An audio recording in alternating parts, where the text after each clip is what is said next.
This is ABC7 News at 10, Chicago's #1 news.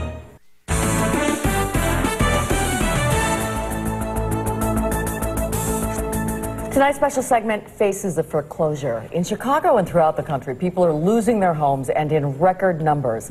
It's a crisis that in one way or another impacts us all. ABC7's Paul Mikey is here with a story. Paul. Ron and Kathy, we often look at the foreclosure mess through a macro lens. What's its impact on the economy? How many billions lost? But what of the individual who's losing a home? Where do they go? What does it mean to their community? There are unscrupulous lenders and brokers, but for some homeowners, there has also been bad timing, bad luck, and yes, bad judgment. Tonight, three faces of foreclosure.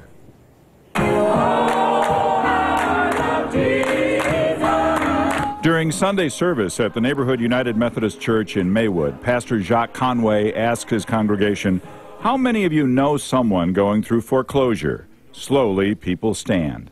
It's the kind of problem that people don't want to talk about. It's the kind of problem that people feel embarrassed about. On Maywood's 19th Avenue, within several blocks of the church, there are 24 homes in foreclosure. Dorothy Smith's is one of them. I'm hoping that I can save it, because it's all I got. Dorothy is 70. She and her late husband bought this house over 40 years ago, raised their family here.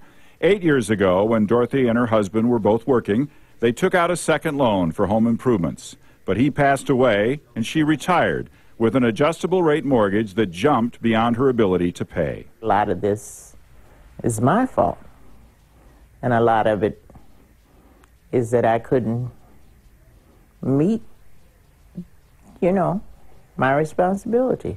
But loans, once there for the taking, Dorothy says, are now gone. Her refinancing efforts have failed. In the last year, in Maywood alone, there have been over 400 foreclosures. That hammers property values, hurts business, schools, churches, and invites crime. It's almost to a point where the walls are just falling in all around us. 50 miles away in Lake Villa, the walls are falling in around Tammy Walsh, a single mom with 3 sons who lost her job at a pet store and is now about to lose her home. You can't sleep at night. You don't want to eat. It's just not fair with what's happening to everyone. In September, Tammy's house payment jumped from $1,000 to over $1,400.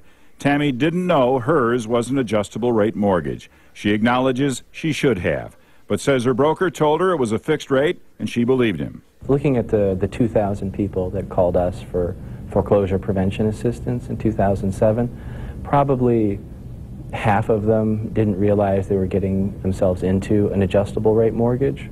She's in a pretty bad situation. The nonprofit Neighborhood Housing Services of Chicago counsels people facing foreclosure.